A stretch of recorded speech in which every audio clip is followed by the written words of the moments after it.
And that's dope to, just kind of hear your transparency as far as like beginning, like not having, not having the best, money situation as far as like savings, like not knowing how to save and just really, just spending money. But then Awful. when you put in a situation where it's like, all right, I want to save, and it gets real, right? So it's like, I know I want to get this crib, like I want to get a house, and I know I don't have the money, so it's like, okay, it gets real, and it forces you to do things that you normally wouldn't do, so you could say, Yep. cool, I got the money, let's go. You know what I mean? But Yeah. like you said, God had your back, and you didn't even have to use that money for the purpose that it was tended. So how cool is it to be God's favorite?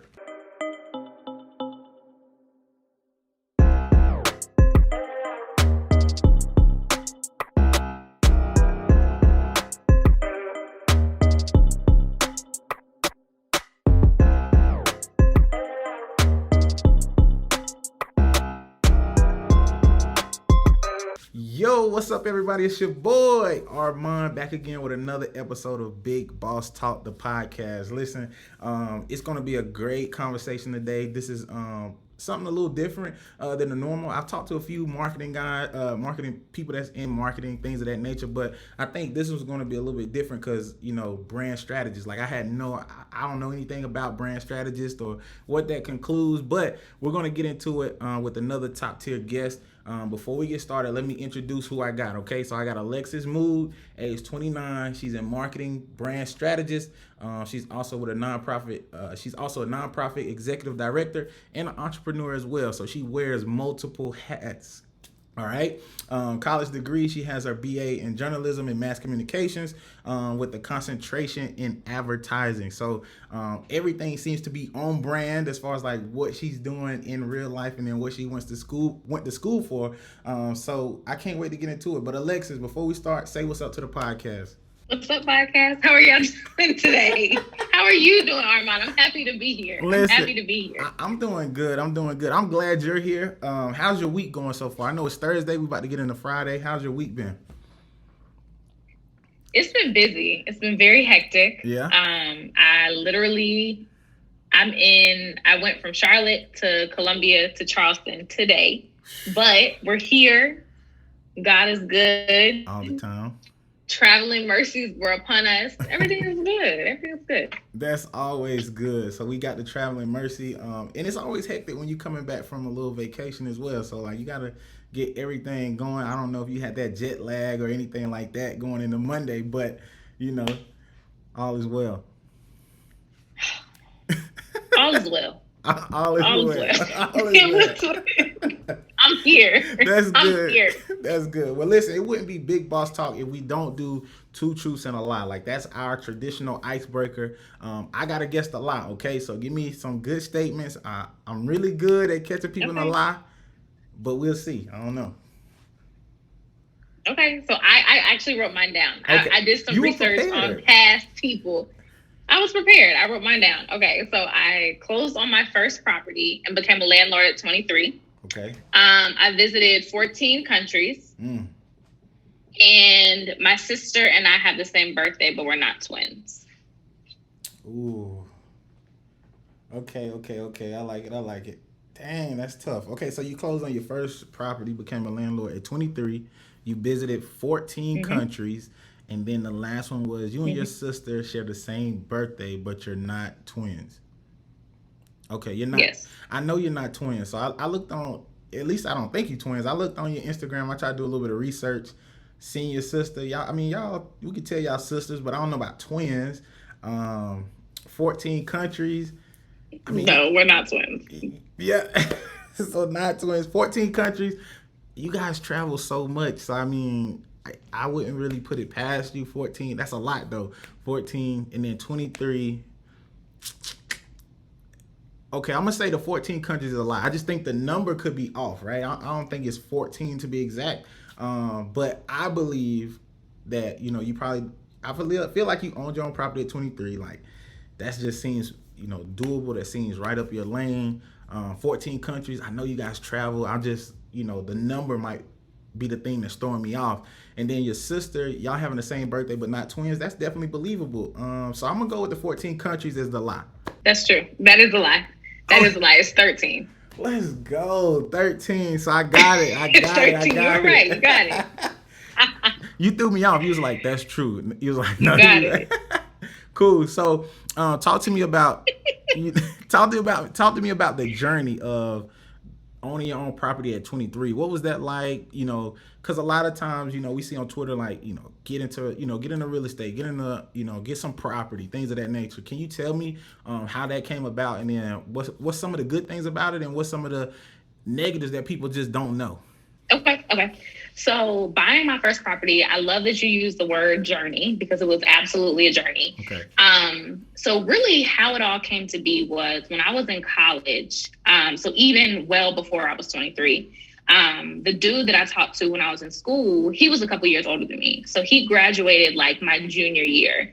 Gotcha. And I just remember he was going through like the job search process, the interview process, all of that stuff when I was just, starting my junior year. Yeah. And I remember him being like it was just always something. It was like $200 for this or $300 for this, or it's $1,200 to get my car shipped.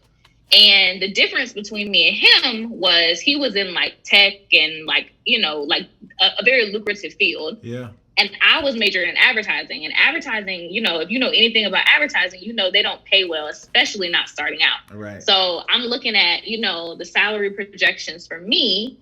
And I'm looking at, the offers, because we had a pretty open relationship in terms of talking about like finances and money and stuff. So I knew how much his offers were for.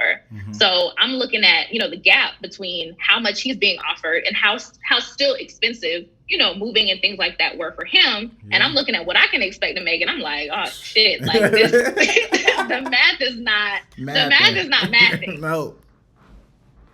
At all. So I didn't, like, from there I was like, okay. And then also in a lot of the, like tech jobs and stuff like that, they offer you relocation to move. There's none of that in advertising. No. So what I made a goal. I was like, okay, I want to save up $5,000 before I graduate college. That was my goal. Save $5,000. And, it took me almost 2 years. Okay. It took me like 4 different jobs, but I did save that $5,000. Yep.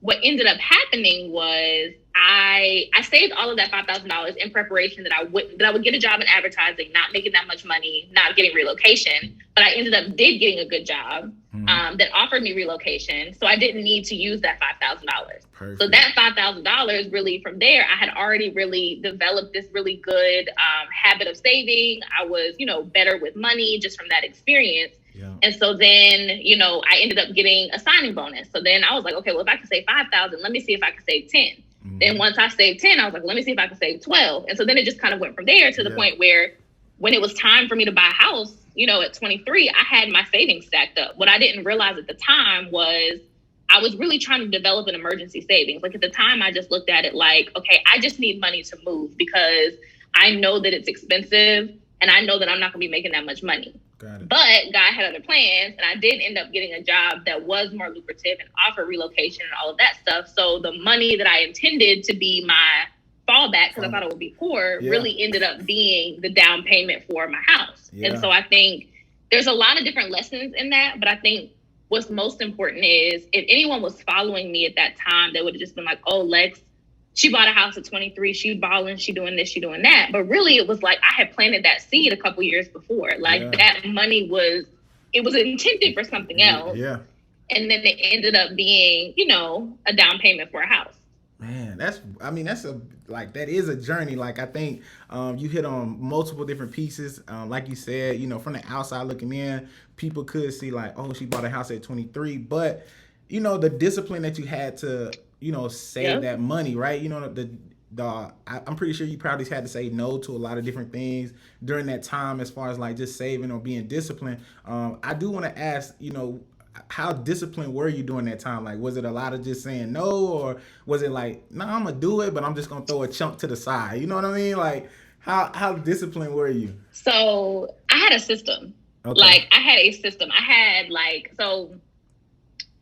a couple different jobs.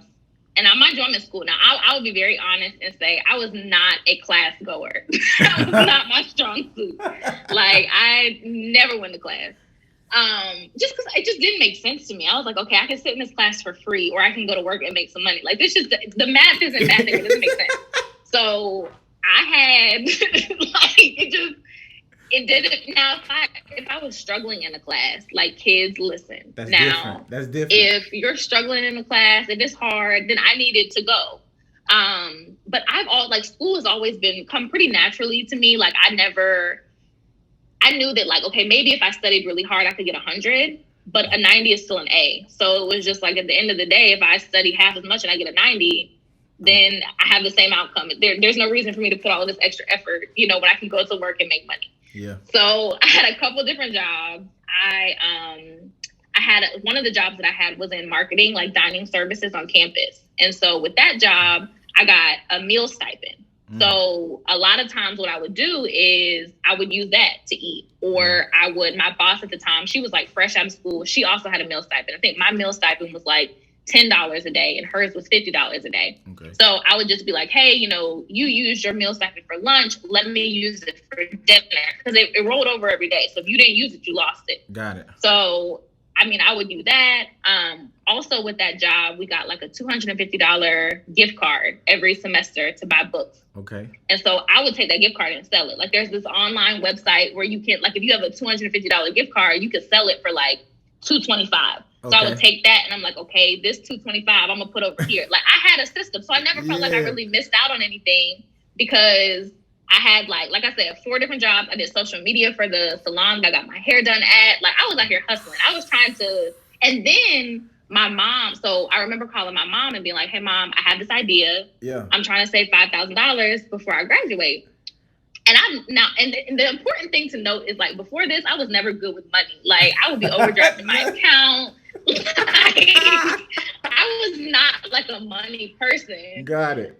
I called her and I was like, okay, so listen, I'm trying to save $5,000 by graduation. Yeah. If I save this money, will you buy the furniture for my first apartment? Because I knew that was a big expense. So I'm like, if I can get that out the way and I don't have to worry about furniture, then that's one big expense gone. So she said yes. I'm sure she thought, like, this girl ain't never had $1,000 in her account, let alone $5,000 in her account. Mom, And so then she had to buy my furniture. Wow. Because I saved the money. So that was another thing that I didn't have to do at graduation, or like when I was moving, because we had a deal. Right. Man, that's crazy. A lot of hustling. A lot of hustling. So, obviously the lesson here is, if you want it, you can go get it. It's just, what are you willing to do to get it? You can figure it out. Yeah, you can always figure it out. And that's dope to, just kind of hear your transparency as far as, like, beginning, like, not having the best, money situation as far as, like, savings, like not knowing how to save and just really, just spending money. But then when you put in a situation where it's like, all right, I want to save, and it gets real, right? So it's like, I know I want to get this crib, like I want to get a house, and I know I don't have the money. So it's like, okay, it gets real, and it forces you to do things that you normally wouldn't do. So you could say, cool, I got the money, let's go. You know what I mean? But yeah, like you said, God had your back, and you didn't even have to use that money for the purpose that it was tended. So how cool is it to be God's favorite? Honestly, it feels wonderful. Let me just say, it feels wonderful. It's a beautiful thing. Cool. So now we talk about the last one was, you have a sister. Y'all have the same birthday, which y'all not twins. How y'all ended up really got the same birthday? Same birthday. May 29th. How many years are y'all apart? 11. So I turned 18 this year, and she turned 18 and I turned 29. That's crazy. Shout out to mom for setting that up. Maybe she wanted to be like that. So that's what's up. Okay, cool. So her due date wasn't even that day. Like, she came like 2 weeks early. So like she was supposed to be doing like June, and she came on my birthday of all days. Yeah. Yep. That's crazy. You don't get to shine no more. Like, you don't get the special privileges. Like, she just taking over, because that's baby sis, right? Well, that's the good thing. Yes, but the good thing is we have different dads. So it was I would just go to my dad's house for my birthday. And it was like, okay, well, see y'all later. I'll see y'all when I get back. I'm going to get mine regardless. See y'all. Cool. Right. So what we going to do? Y'all have a good time. Y'all eat this cake. Right. So I got a couple questions for you, okay? So what is Alexis Mood known for? Amongst the friend group, what are you known for? Like your friends can come to Ooh. you, they know you got it. You know what I'm saying? I don't know what that is, but what are you known for? Like, what do you feel like you're known for? What am I known for in the friend group? This is a great question. Yeah. This is a great question. Are you the lead? Are you the leader? You know that Twitter is a joke, but Twitter is like no, I'm not the main character. What would I be known for? That's a great question. Nobody's ever asked me that before. Yeah. I think I give great advice. Let me just say that. Okay. I think I give great advice. I think I am the friend that you can come to no matter what. Mm-hmm. And I'm gonna give you an objective opinion. Okay. Got it. I think that would be what I'm known for in the group. That's dope. That's good to know. Like good advice. Like you gotta have somebody in your circle that you can go to and get some good advice. Because sometimes people cater. You like have friends that cater to your needs a little bit, right? Kind of like, yes, yep. Yes. Like I want somebody that'll be like, nah, bro, you wrong. You know what I mean? Or like, nah, you wrong right here. You need those type of people at least to provide perspective a little bit. You do. Yeah. You do. And like, I always try to give very neutral. I always try to play a neutral. I don't try to take sides. I try to play a very neutral role. Now, you ask me what I think, then that's different. I'll tell you, I think you dumb as hell, but I won't come out the gate with that. I got you. Perfect. Okay. And then as long as you don't ask me what I think. As long as you don't ask what you think, you can't start with, all right, I need some advice. Tell me what you think about such and such. It's more or less like, hey, this is the situation. What should I do? That type of, or how would you handle it? It's more like if you come to me with a problem, I'm going to take a very objective approach. Like I'm going to just be a neutral party. I'm going to be like, well, this is both sides. Yeah. Now, if you say, well, like, so what do you think? Then I'm going to say, well, I think you're dumb as fuck, but, to each his own. Got it. That's crazy. I love it. I love it. Okay, so what's some of the best advice you ever gotten?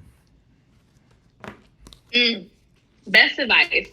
So when I was in college, there was this guy, and I don't even know what happened to him. Shout out to Robbie. His name was Robbie. Okay. He was like, I don't know. He was just like,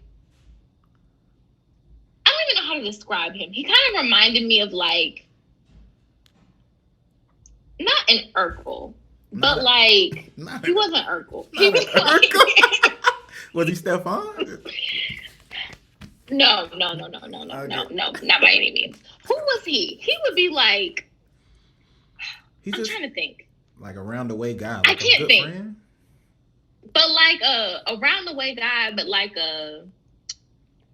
just like that, like Urkel's the best comparison I got right now. Okay. But he was a little bit cooler than Urkel would be. Got it. So, but I remember I was like upset about a guy.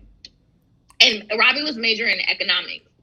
And he told me, like, I was just very upset. And he was like, Alexis, if the cost outweighs the benefit, then you need to leave it alone. And I was like, what? Like, at the time, I was like, shut up, Robbie. Like, why would you even say that? Like, that's terrible advice. Robbie said. Advice. But, I mean, now, it's great advice. Like, I think it can be applied to so many different things in life. Like, if the cost of a relationship, if the cost of a job, if something is costing you too much, if it's costing you more than what it is pouring back into your life, let it go. It's not worth it. That is some of the best advice I have ever heard. And shout out to Robbie for sure, because it's like you really start to realize it. Shout out to Robbie. I don't know. Yeah, wherever he's at, like shout out to Robbie, but you realize it when you get older, because it's like when you look at like let's say you take a job for instance, right? And if the job is, the money, let's just say the money's good, but it's a lot of stress that come with it. what's more important Yep. to you at the end of the day? You know what I mean? Is it the money or is it your mental Right. stability? So it's like, all right, I'm losing. It's costing me too much here. So it's like I need to, Yep. let it go. But it's hard The for cost people. outweighs the benefit. Right, but it's hard for people to do that. You know what I mean? Like it's hard for people to really make those decisions, especially Yeah. when it's a beneficial. Like it's also benefiting them on the other end. Like it's a double edged sword almost. Yeah, but I feel like there's always something. And even like sometimes I think what's hard about it is really trying to differentiate, because sometimes the benefits, like I think it's hard for us as just people to really give proper credit to like emotional benefits. You know what I mean? Like I feel like we spend a lot of time focusing on like financial benefits or like physical benefit, or just things that are like very tangible and physical, and like we really discredit the emotional benefits of things. Like for example, if a relationship is, costing you too much, but you're like, it's doing something to you, internally or whatever, like status. That's still valid. That's still valid. Like even if a job is, like you said, you make a lot of money, but you're starting to get anxiety and you have all of these things and whatever, you're just not happy, and it's spilling over into other areas of your life. Like I think we feel like that's somehow less important. Like we're like, oh well, I'm making money, so it doesn't matter. But I mean, that's just as valid. Like that's just that's just as valid of a reason to walk away from something than it would be if it was something, a more tangible. Right. That makes sense. Yeah, that makes total sense. Like it's your emotional health should be just as important as your financial, financial gains. You know what I mean? Like absolutely, you only here for a short time. Because one impacts the other. Yeah, it does. It does. Okay. Last question. One impacts the other. Got you. Last question here. What's one of the hardest lessons you've learned? Ooh. So we answered like what's the best advice? What are you known for? But what's one of the hardest lessons you learned? Because the last thing that I want people to think is that everything's been a walk in the park. You know what I mean? Like you can look at people, you can look at people on social media and think like, dang, like they got it. You know what I mean? Like, but obviously we know that's a highlight reel. You don't know what they battling on the on the backside of that. So it's just like absolutely what's one right. What's one of the hardest lessons you've learned? The hardest lessons, I would say, I don't know how to like articulate this succinctly, but I would say learning that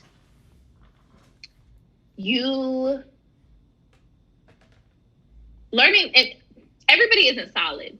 Like learning that, everybody's definition of friend is different. Everybody's definition of loyalty is different. Everybody shows up for you in different ways. Right. So I think it's a very hard lesson to learn when you have someone that you would do anything for.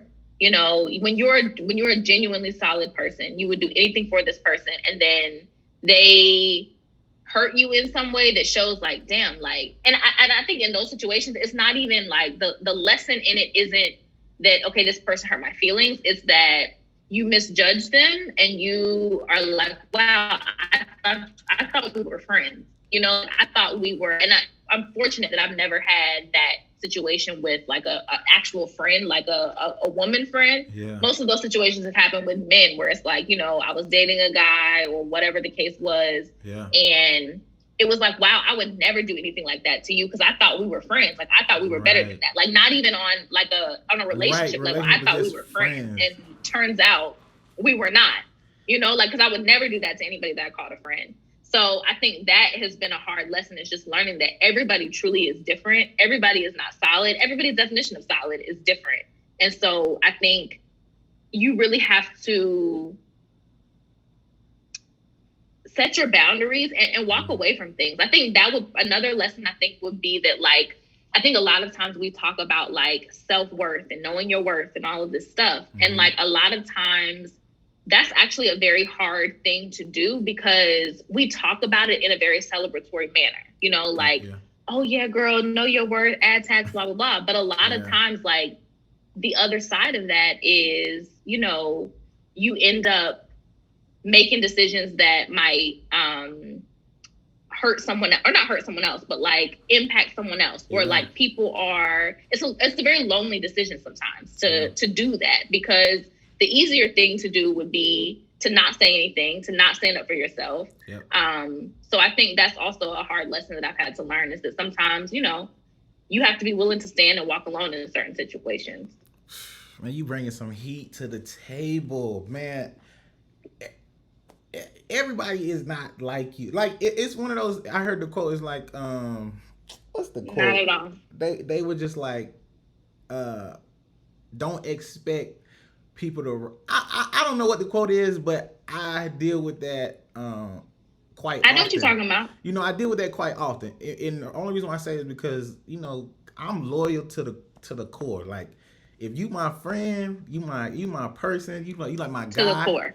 To the core, like it's nothing like it doesn't, and I'm not the financial friend either. So like that's one of the things that I hope all my friends know. Like, my loyalty doesn't look like in the form of money. So just because like you be like, hey man, I need such and such, can you help me? I might be like, I can give you a part of it, but I can't give you the whole thing because I'm not there yet, right? So like if you judging my loyalty off of that, then that's not real loyalty. But as far as like trying to show up for somebody, you know what I mean? Like showing up for people, like if you need me, I'm trying to show up. You know what I'm saying? Like if you want to talk, I'm trying to show up. Like I'm trying to break the mold of like, you know, I've been thinking like, I feel like women sometimes have some of the better friend relationships than guys. And it could be just me and the friend, me and my friends grew up. We're not as talkative. We don't always be like, man, how you feeling? Like, you good? Like, break down this situation for me. And sometimes I'll be like, that's how I want to talk to people. And like, that's how my loyalty can come across. Because I want you to know, like, hey, I'm here for you. Talk to me. I got your back, whatever the case may be. But it's not always like that with everybody. And sometimes people are not willing to go to bat for you. You know what I'm saying? In certain rooms. Like, you can ask anybody to this day. Like, if you're a friend of mine, and somebody come into the room and they try to say something that's out of your character, I'm gonna be like, hold up. Nah, that ain't even my man's. Like, you know what I mean? Like, he wouldn't do that. You know what I mean? Like, I'm that type of friend. Like, you can't badmouth my friends in a room when they not represented. You know what I'm saying? And I just in front of me. Right. And I just feel like some people ain't gonna do that for me. It ain't gonna come, it's not gonna be the same reciprocated. No, it's not. And I think that in terms of, like, first of all, I think how you give or show up for people, like, it looks different. And honestly, it varies season to season. Yeah. Because there were seasons of time when I was trying to save my $5,000 before graduation. I didn't have any money to loan or give anybody. So, but I could be there for you. Right. Now, I don't have a lot of time. Like, and my friends also tell you that one of my, favorite things to say is, if we've talked about an issue over and over again and they're calling me constantly and there's no real resolution to it, it's just the same thing. I'm like, all right, listen, I can't listen to this anymore because you're not moving, you're not doing anything. Like, you need to shit or get off the pot. I don't care which one you do. I'm here for you, whatever, but I no longer have the capacity or the time to devote to this. And so right now I'm in a season where I don't have a lot of time. If somebody needs, I have more capacity to be there for someone financially than I do from a time perspective, just because I just truly don't have a lot of extra time. Yeah. But that varies from season to season. And I think that's okay. And real friends understand that and know that and, are okay with that and understand that. Yeah, that's dope. Man, you and Shay, that get off the pot, should get off the pot. That little saying, I'm going to start using that. I like that. But I appreciate you. I mean, we got a little deeper than what I thought we would. But I think the questions allowed that, and I really enjoyed your honesty, and I enjoyed the transparency as well. But I'm gonna move it forward, right? Obviously, I want to talk about this one question.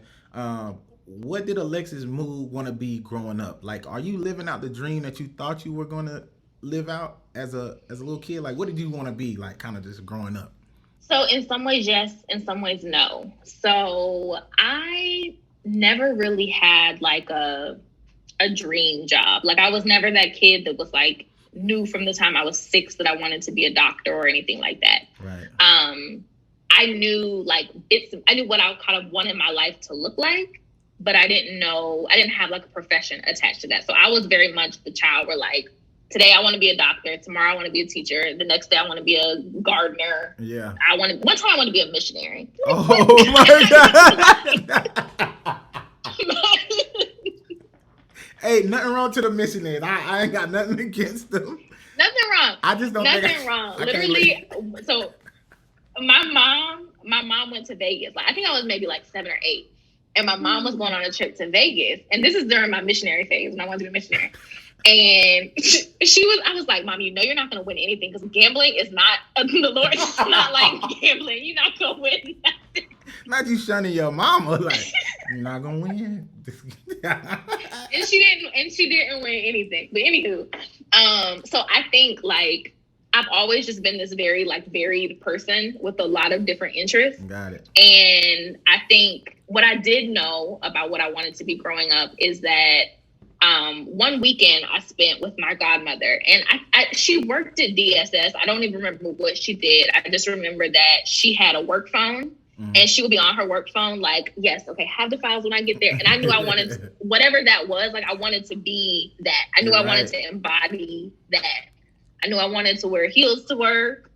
And I wanted to talk. I knew I wanted to like have money. Yeah. But I didn't know, like, I wasn't like, oh, I want to be a doctor. Yeah. Okay. Got it. That's cool. So, I mean, obviously we went from area to area. I think it's cool, like, to show that, you know, to let people know, like, you don't have to have your life mapped out by the T. I think sometimes people like to map their life out, or because it rarely happens that way anyway. Right. And I just think you set yourself up for a little bit of failure and a little bit of depression as well.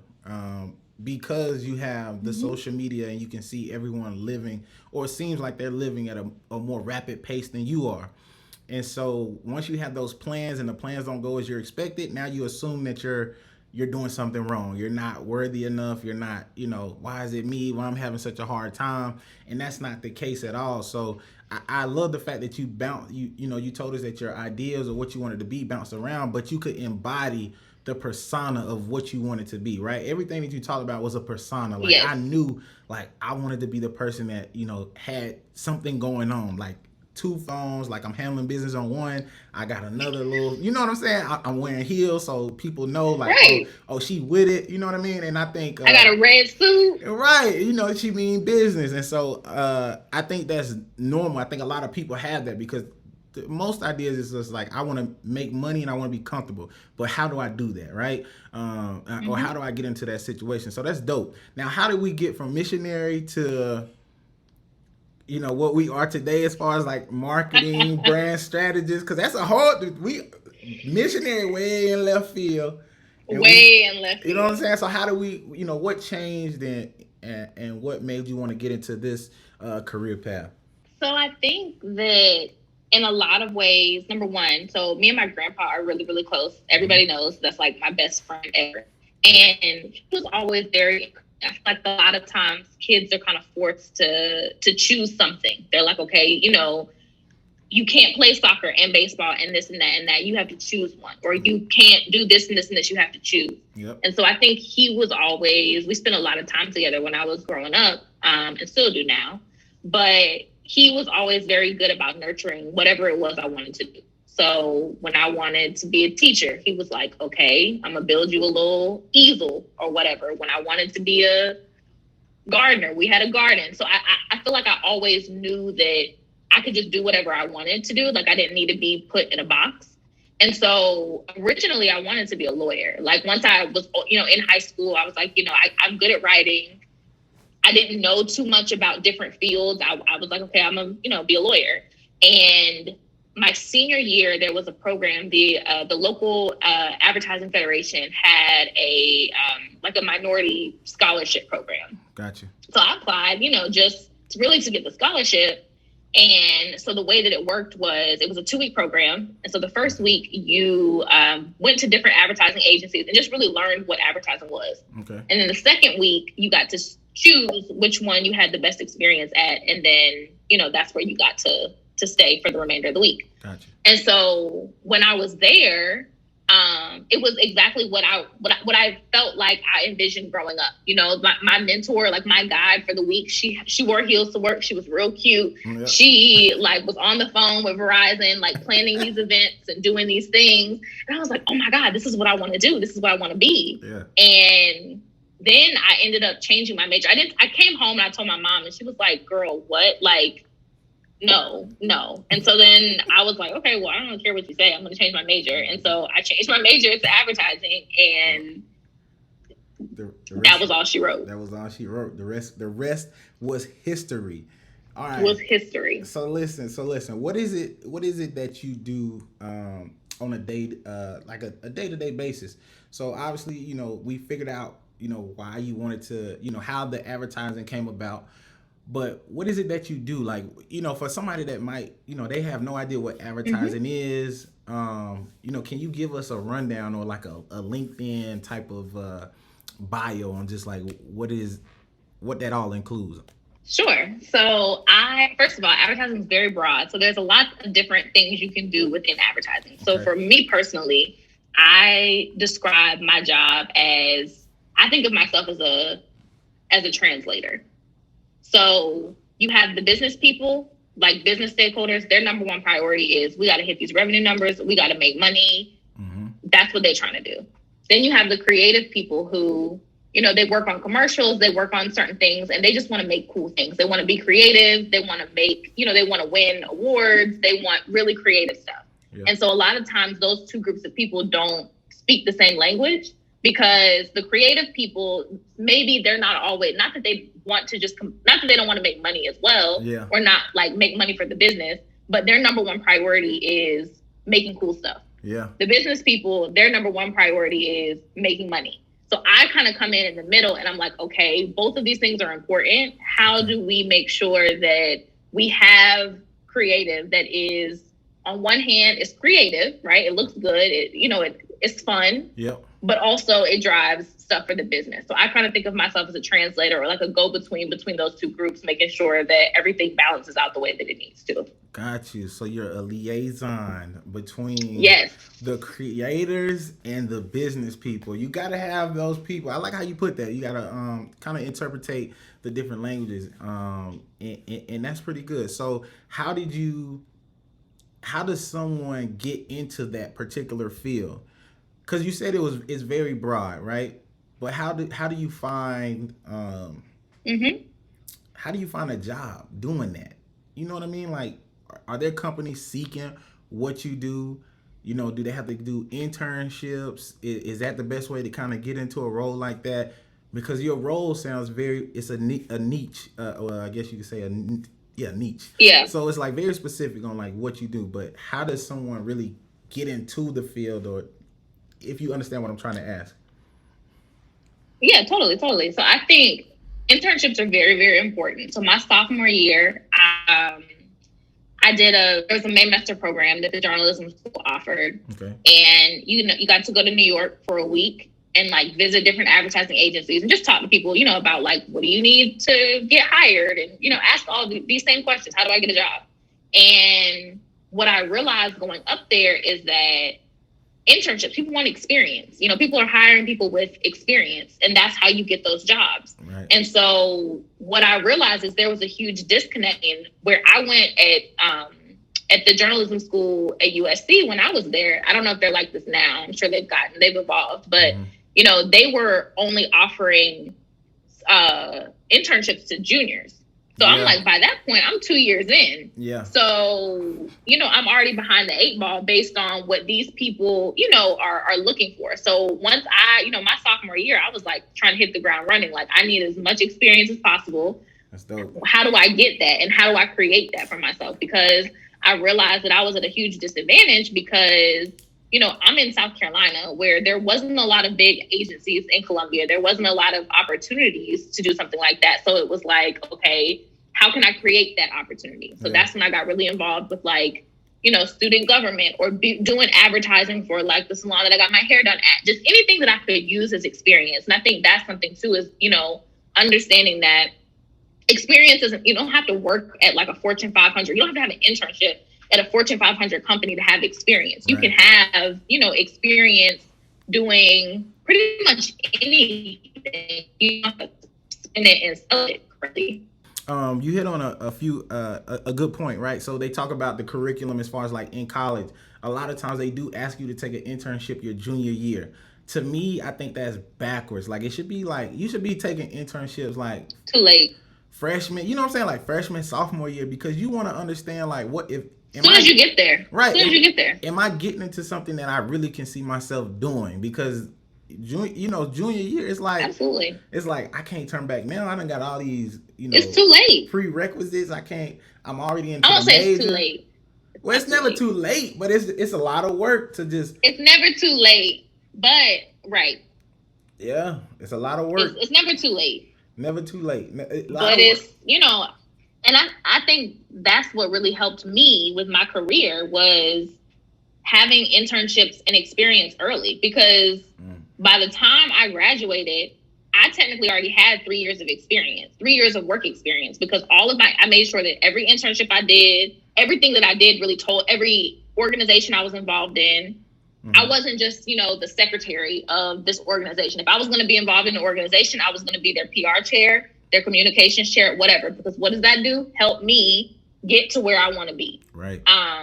I wasn't just going to be, okay, I'm going to be the president of this organization. No, I'll take the communications director position because I can spin that in a way that works for me. Not saying you can't do it for president, but like, I think that would be a takeaway as well, is being intentional, being strategic about the opportunities that you take, the things that you spend your time on. How is that serving you to get to, where you ultimately want to be? Yeah, that's definitely key. And I also believe like, and a lot of times people have experience. They just don't know how to articulate the experience in an interview. Like they don't know how to tailor the experience that they have and put it in the interview. Like I feel like that was one of my, like that's still kind of like a weakness for me. Like I'm really good at selling myself, but how can you, because you talked about, doing advertisement for a salon, things of that nature, but how do you take, what do you show from advertising for that salon? What do you show the company that you're interviewing with? Like, hey, I took this business from A to B, and this is how I done it. Like, I think that's kind of what they're looking for, because a lot of people do have the experience, but they do, like you said, they believe you gotta be working at a Fortune 500 company just to say like, hey, I got the experience. But it's how you articulate what you've been doing to these companies, and I think that's a key. How does someone get good at articulating that? Like, what do you practice when you go into an interview? So I think you have to take a step back and say, like, ultimately, what is this person asking me to do? So, for example, if there is a job description for I don't know, say I don't know a specific role, but say there's a job description and it asks for someone who can multitask, wear a lot of hats, and work well in a fast-paced environment. Yeah. Okay, cool. Say you worked at McDonald's. You have many hats, you can multitask, and you can work well in a fast-paced environment. So it's like not focusing so much on, okay, no, I've never worked in a fast-paced environment in this particular company or in a Fortune 500 company, but you do know how to navigate situations. You do know how to move things around. You do know how to make sure all these people got their food. People aren't angry when they're hungry. You make sure all these people got their McDoubles and their chicken nuggets and in a timely fashion and got them out the door. Like, you do have those skills. It just, you have to take a step back and look at the skill itself and then understand, like, okay, how have I demonstrated that skill? It might not look like what they have done, but if you can get people their chicken nuggets and deal with hungry people and a bunch of screaming kids in a McDonald's at lunchtime, you can probably do anything. You're good. I think it's just, don't be embarrassed about your experience. Like, your journey is your journey. You know what I mean? Yeah. Like, don't be embarrassed about your experience. Just because somebody might have worked at a Fortune, 400 company, that doesn't mean your experience is not valid. So if you can speak toward it, and you can present like, this is what happens, during this time, this is how I wear multiple hats, this is how I keep everything cool and under pressure, like, tell them that. I think a lot of people do deal with just the embarrassment as far as like, oh, it's not reputable enough to talk about it. And so I just think you got to be comfortable in your own experiences. So we appreciate you for that. So tell me something that what do you enjoy about your job? Give me one thing that kind of keeps you keep going back. You know what I'm saying? Because you do wear a lot of hats and you do a lot of different things, but what keeps you, up and going at your job?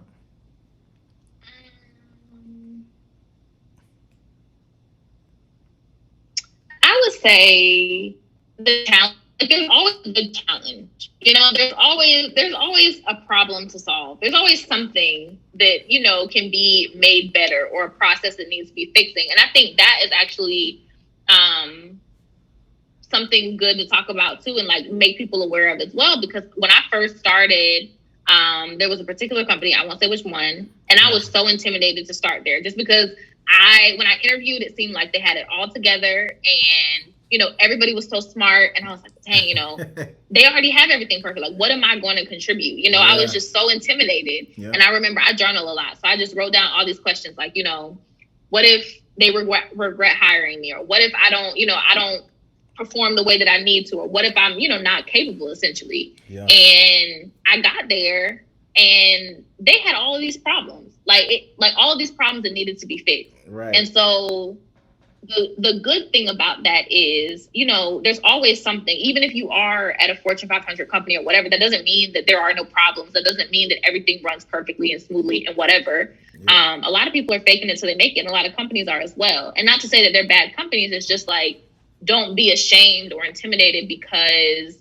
you're looking at this thing like, oh my God, it's Nike, or oh my God, it's, I'm working at this company or that company. Yep. Those companies have issues just like anybody else. Yeah. And I think I was listening to a podcast where somebody was saying, like, just because they wear a nice button-up shirt and a tie doesn't make them smarter than you. You know what I mean? Does not. It's crazy. Not. It's crazy how we can look at somebody and be like, oh, they gotta be smart, but you gotta believe in yourself too. Like, it's like, nah, I'm smart. You know what I mean? Yeah, like, I'm smart. Y'all got me fucked up. I'm smart. Right. So and it's like you can go in there and fix the issues at hand, and you can fix anything. And even if you don't know it, it's some things that they don't know, and they gotta ask help for. So I feel like when you can walk with that confidence, walk in that confidence and understand that I got strengths and I also got weaknesses, just like everybody else, you can fit in any role, any company, and be able to do the job that they asking you to do anywhere. Yeah. So appreciate that. Yeah. What? I guess you kind of. I guess it was I don't know if you answered it when you answered like, what do you like about it? Because you were saying like the challenges, right? That's what kind of keeps you going is the challenges. But I guess you could say, what should someone expect going into this role?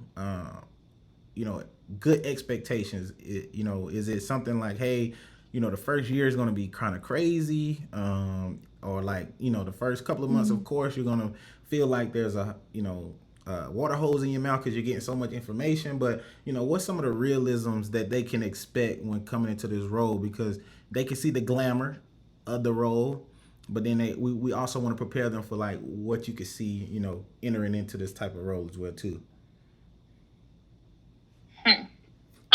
That's a great question. I would say just being aware that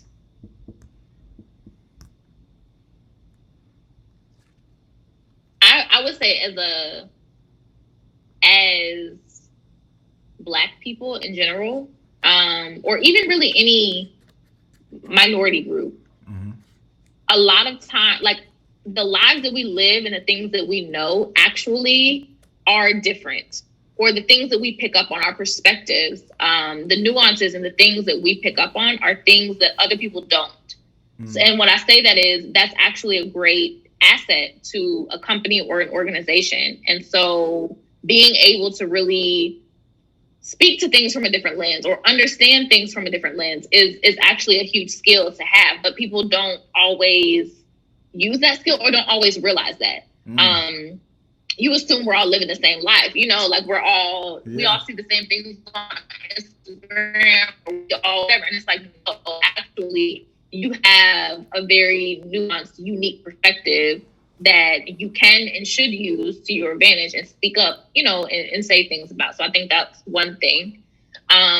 things change every day. Like I would say that I wouldn't recommend this role to anyone who likes to do the same thing every day and like wants to know like, okay, this is what I'm doing today. And I made my to-do list for the week and whatever, because honestly, sometimes I make my to-do list on Monday, and by the end of the day, I haven't done any of the things that were on my list because something else completely different popped up. And now I did those things, but the things that I set out to do are no longer relevant. So that makes I would sense. say beware of that. But I personally like that the fast pace of it. I'm a fast-paced person myself. I don't like to get into this routine, like mundane. I just feel like sometimes I just feel like that's not a good use of my time. And I just want to make sure that my time is, being useful. Like I worked at Shutterfly in college. And when I was playing ball and I would go back during the summer and I would get a job. And I worked at Shutterfly for like maybe a month and a half. And it was 12-hour shifts. And all I did was print mouse pads. So like I would take pictures, put them on the mouse pad, boom, slide it through.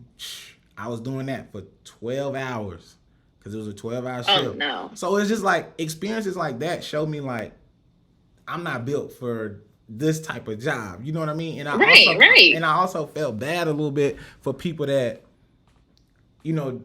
got stuck in that type of environment, because I feel like anybody can get out of it. I just think they get stuck, like they get comfortable. Absolutely. And so, you hit on a good point as far as like just the expectations, what to expect, and just always, expect something different from the role. And then you also talked about perspective, like having a different lens. I think, do you feel like code switching kind of prevents us to be able to provide that different perspective?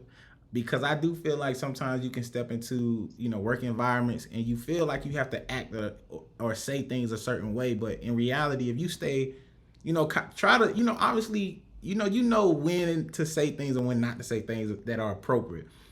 But showing them your true self and your character, and maybe you do speak a little slang here and there in appropriate areas. I think people like that and they enjoy that. As far as like the perspective that you see from a different lens, like, do you think code switching hinders us, or do you think we have to do that? That's something we have to do? So I think it's complicated because in my mind there's two parties, right? There's the person who's doing the code switching, but then there's also the company. And I think that a lot of times when people don't feel comfortable not code switching and being their full selves at work because their work environment is not conducive to that. And I think that's a real thing, right? Like if I feel like me being my real self is going to get me fired and I'm not going to pay my bills, or because I'm working in a hostile environment, then no, I'm not. Then at that point, code switching is almost like protection. Like I have to do that. That's something I have to do in order to protect my livelihood. Yeah.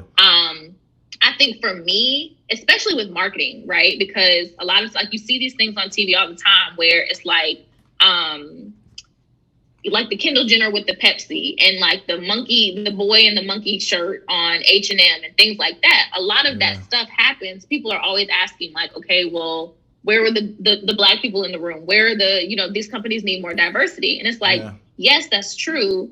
But at the same time, if all of your Black people are junior employees, they're trying to grow in their careers. It's not fair to expect them to speak up about something like that because again, that could then be endangering their livelihood and they're not able to pay their bills. Yep. I think for me, I'm at a point in my career where I'm fortunate to work for a company that I do feel like they're very open. And I think it's a combination of two things. They're open, but also I've gotten to the point where I feel like I'm enough in my career.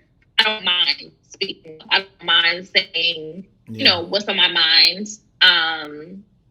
Because I'll give you an example. We were doing a commercial one time, and we had when we cast everyone, we were really inclusive about casting people, and so we casted someone who was plus size, because we wanted to be size inclusive. Yeah. And so we're at the shoot, and my role at shoots is really just most of my work is done prior to the shoot. I'm just there to like make sure everything we talked about gets executed. Yeah. So we're at the shoot, and there was like we were shooting the plus size girl, and she's like stuffing her face with a cheeseburger.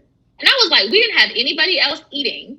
Nobody else was eating. Why do we have why do we have this person who happens to be plus size? Like, why are we showing her eating? Why no, take that out. Right. Like, let's do another thing.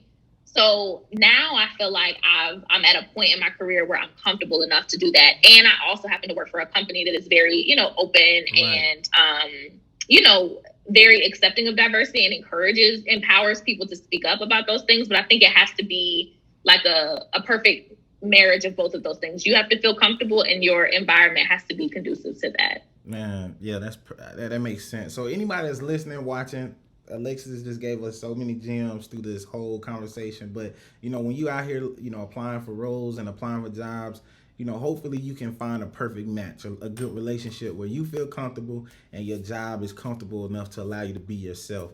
And I think there's some corporations out there and businesses that have that right. And then there's also businesses that have that wrong. So if that's important to you, obviously, be mindful of that when you go into these situations. And this is where the interview process is important. Like, it's not for them to interview you.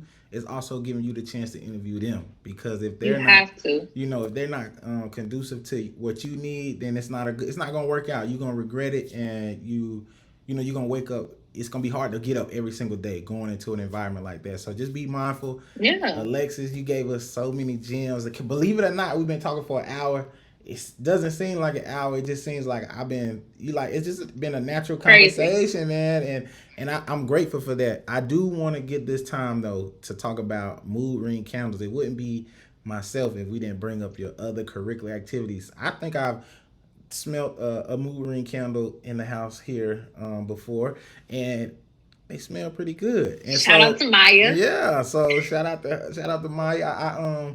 I didn't know that they were yours until I saw the brand on your page. And I was like, I've definitely seen this candle before. It's been by her bedside. She'll light it at night sometimes and things of that nature. So, but cool. How did that start? What gave you that idea, and just where do you want to go with that?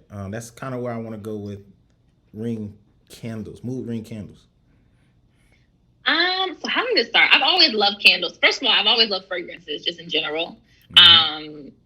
I've always loved candles. Well, since I had a place of my own and I was allowed to light candles, I've always loved candles.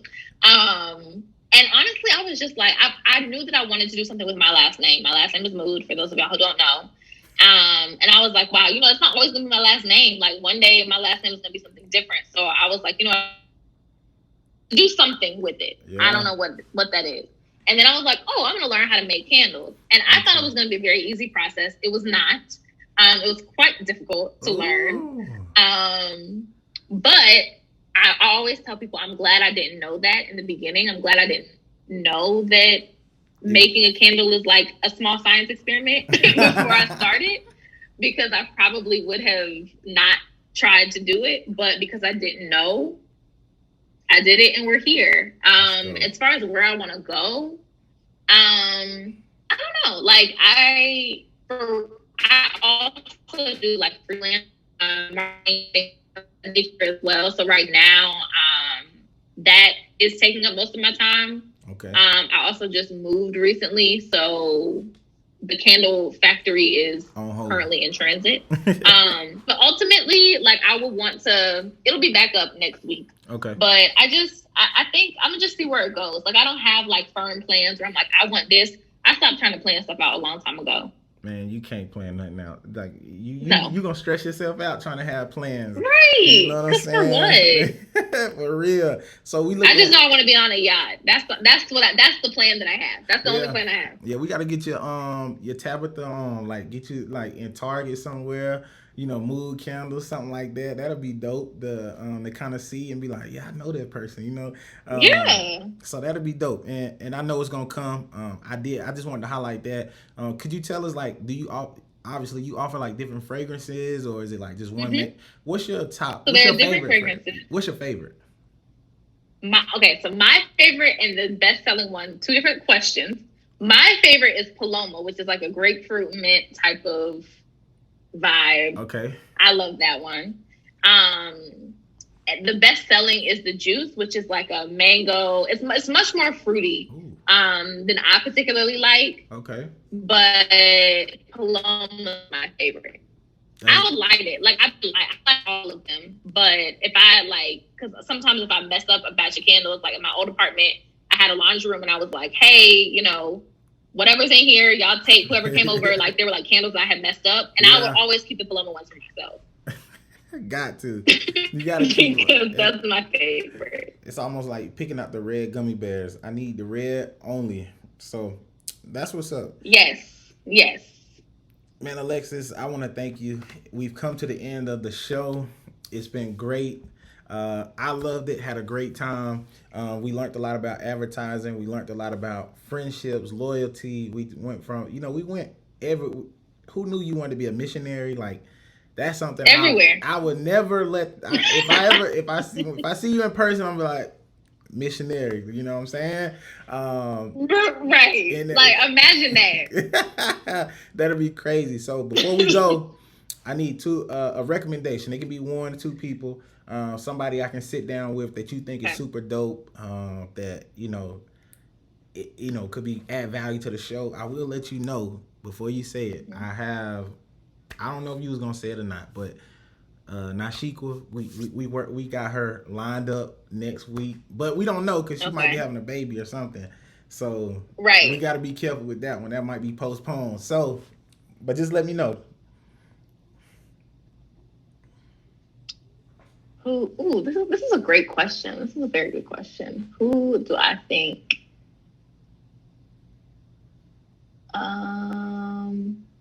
You've had Shay, you've had Destiny, you've had Mila. Mm-hmm. You got Chic. Kenya Wilson. Okay. Word. Don't know who that is, but we're gonna find out. If you can I will send you. You want me? I'll send you her Instagram. Yeah. So however she likes to be contacted. I just try to be respectful for other people. I know some people don't know me at all, so it's like, don't give this guy the number. So just if it's Instagram, that's fine. If it's an email, that's fine as well. If she doesn't mind as far as number, that's cool too. I can just that's just how we do business. But whatever she's comfortable with, just let me know. Send it to me. I'll reach out to her and set it up. You just gotta let her know, like, hey, I just hopped on the podcast. It was great experience, nothing crazy, 5 stars. 5 stars. That's what I'm talking about. 5 stars. I appreciate it. So I thank you for the recommendation, and again, I thank you for your time, and we're gonna let you get back to it. Of course. Well, thank you for having me. Oh yeah, anytime.